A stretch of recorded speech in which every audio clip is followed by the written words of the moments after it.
एक वीराना, खामोश जजीरा और सदियों पुराना एक ऐसा राज जो आज पूरी दुनिया को तीसरी वर्ल्ड वॉर की तरफ धकेल रहा है।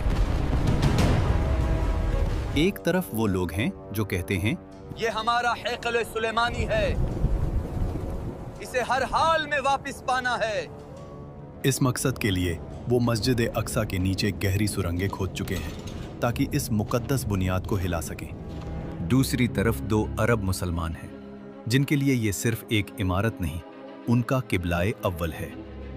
वो मकाम जहां नबी करीम सल्लल्लाहु अलैहि वसल्लम ने अंबिया की इमामत फरमाई थी। लेकिन सवाल ये है, यहूदी वहां सिर्फ इमारत नहीं ढूंढ रहे, वो ढूंढ रहे हैं वो ताबूते सकीना, जिसके मिलते ही उनका ख्वाब है कि वो पूरी दुनिया पर हुकूमत करेंगे। मगर इस जगह को वो शान और शौकत किसने दी? किसने बनाया था इसे दुनिया का सबसे अजीम महल? वो हस्ती जिसका नाम सुनते ही आज भी जिन्नात की रूह कांप उठती है। एक ऐसा नबी जिसके एक इशारे पर हवाओं का रुख बदल जाता था। एक ऐसा बादशाह जिसके दरबार में सिर्फ इंसान नहीं, खौफनाक जिन और परिंदे भी सफ बांध कर खड़े होते थे। वो हस्ती थी हजरत सुलेमान अलैहिस्सलाम। लेकिन ये शान और शौकत, ये जिन्नात पर हुकूमत और हवाओं पर कब्जा उन्हें ऐसे ही हासिल नहीं हुआ था। हजरत सुलेमान अलैहिस्सलाम अपने वालिद हजरत दाऊद अलैहिस्सलाम के बाद उनके विरासत और उनकी सल्तनत के वारिस तो बने, मगर उनके दिल में एक ऐसी तड़प थी कि वो हक और बातिल के दरमियान एक ऐसी दीवार खड़ी कर दें जिसकी मिसाल तारीख में न मिलती हो। वो चाहते थे कि पूरी कायनात को दिखा दें कि जब अल्लाह किसी बंदे को ताकत देता है तो वो ताकत कैसी होती है। जब हजरत सुलेमान अलैहिस्सलाम ने अल्लाह से दुआ मांगी, या अल्लाह मुझे ऐसी सल्तनत अता कर जो मेरे बाद किसी के पास ना हो, तो ये दुआ किसी तकब्बुर के लिए नहीं थी, ये एक इम्तिहान था। और फिर दुनिया ने देखा वो मंजर जो न कभी देखा गया न दोबारा देखा जाएगा। लेकिन ये सब इतना आसान नहीं था। जिन्नात जो आग से पैदा हुए थे, जिनकी ताकत इंसानों से हजारों गुना ज्यादा थी, उनमें से कुछ बागी हो गए। शैतान ने उनके दिलों में वसवसे डाले। हम आग हैं, ये मिट्टी है, हम क्यों झुकें? बगावत शुरू हुई। जिन्नात ने सरकशी की,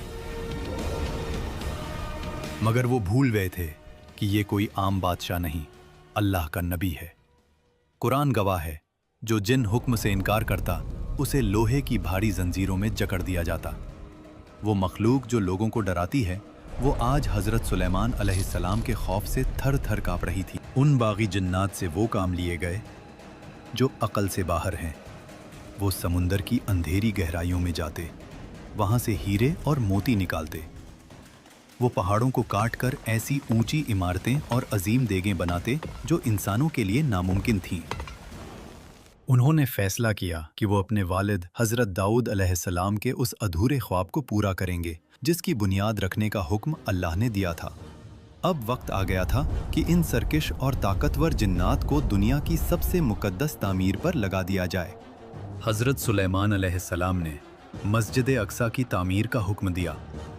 जिन्नात इस काम पर लगाए गए।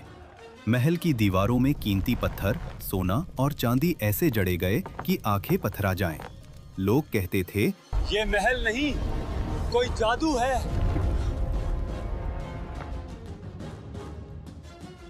लेकिन ये जादू नहीं, अल्लाह का वो फजल था जो सिर्फ सुलेमान अलैहिस्सलाम के लिए था। लेकिन यहाँ एक सवाल पैदा होता है, जिसे हम मस्जिद अक्सा कहते हैं। यहूदी उसे हैकल सुलेमानी क्यों कहते हैं? दरअसल हजरत सुलेमान अलैहिस्सलाम ने इस मुकद्दस जगह पर एक निहायत अजीम इबादतगाह तामीर करवाई थी। इसकी दीवारों में सोना, चांदी और ऐसे कीमती जवाहरात लगे थे कि जब सूरज की किरणें इन पर पड़ती तो देखने वाले की आंखें चुंधिया जाती थीं। यहूदियों का मानना है कि ये वही जगह है जहां उनका पहला हैकल यानी फर्स्ट टेम्पल था। मगर हकीकत ये है कि हजरत सुलेमान अलैहिस्सलाम अल्लाह के नबी थे और उन्होंने ये जगह सिर्फ अल्लाह की इबादत के लिए बनाई थी। उन्होंने यहाँ मिहराब बनवाए और इसे पूरी दुनिया का रूहानी मरकज बना दिया। लेकिन दोस्तों, इतनी बड़ी सल्तनत और इतना मुकद्दस महल मिलने के बाद बनी इज़राइल ने वही किया जो उनकी फितरत थी। हज़रत सुलेमान का दुनिया से पर्दा फरमाने के बाद उन्होंने अल्लाह के अहकामात को भूलना शुरू कर दिया। जिस जगह पर सिर्फ एक अल्लाह की इबादत होनी थी, वहाँ गुनाह और नफरमानियाँ होने लगीं। जब उन्होंने इस मुकद्दस ज़मीन की बेहुरमती की तो अल्लाह ने उनके पर दुश्मन मुसल्लत कर दिए। बख्त नसर जैसा जालिम बादशाह आया जिसने हैकल सुलेमानी को जलाकर राख कर दिया, उनका कत्लेआम किया और ताबूत सकीना उनसे हमेशा के लिए छिन गया।